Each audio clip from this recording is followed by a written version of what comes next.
मकर संक्रांति की कथा।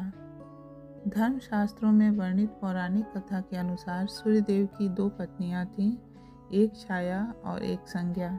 सूर्यदेव को उनकी पत्नी छाया से एक पुत्र हुआ जिसका नाम था शनिदेव। सूर्यदेव और उनके पुत्र शनिदेव के संबंध अच्छे नहीं थे और इसके पीछे का कारण था शनिदेव की माता छाया के प्रति सूर्यदेव का खराब व्यवहार। दरअसल जब शनिदेव का जन्म हुआ था तो उनका काला रंग देखकर सूर्यदेव क्रोधित हो गए और सूर्यदेव ने कहा था कि ऐसा पुत्र मेरा नहीं हो सकता है। शनिदेव के जन्म के बाद से ही सूर्यदेव ने शनिदेव और उनकी माता छाया को अलग कर दिया था। शनिदेव और उनकी माता छाया दोनों जिस घर में रहते थे उसका नाम कुंभ था। सूर्यदेव के इस व्यवहार से उनकी पत्नी छाया क्रोधित हुई और उन्होंने सूर्यदेव को कुष्ठ रोग का श्राप दे दिया। छाया के इस श्राप से क्रोधित होकर सूर्यदेव ने छाया और शनिदेव का घर जला दिया। इसके बाद सूर्यदेव की पहली पत्नी संज्ञा से हुए पुत्र यम ने सूर्यदेव को छाया के श्राप से मुक्ति दिलाई। साथ ही यम ने सूर्य के सामने मांग रखी कि वह माता छाया और शनि के प्रति अच्छा व्यवहार करें। इसके बाद सूर्य को अपनी गलती का एहसास हुआ और वे अपनी पत्नी छाया और पुत्र शनिदेव से मिलने के लिए उनके घर पहुँचे। जब सूर्य शनि के घर पहुँचे तो वहाँ सब कुछ जलकर राख हो गया था। सूर्यदेव को देखकर शनिदेव बेहद प्रसन्न हुए और उन्होंने काले तिल से अपने पिता का स्वागत किया।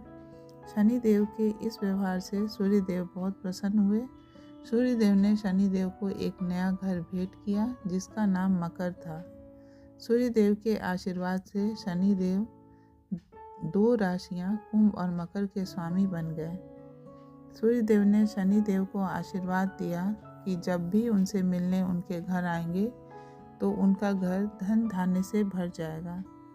सूर्य ने कहा कि मकर संक्रांति के मौके पर जो भी मुझे काले तिल अर्पित करेगा उनके जीवन में खुशहाली आएगी। इसी कारण जब सूर्यदेव मकर राशि में प्रवेश करते हैं तो इसे मकर संक्रांति के रूप में मनाया जाता है।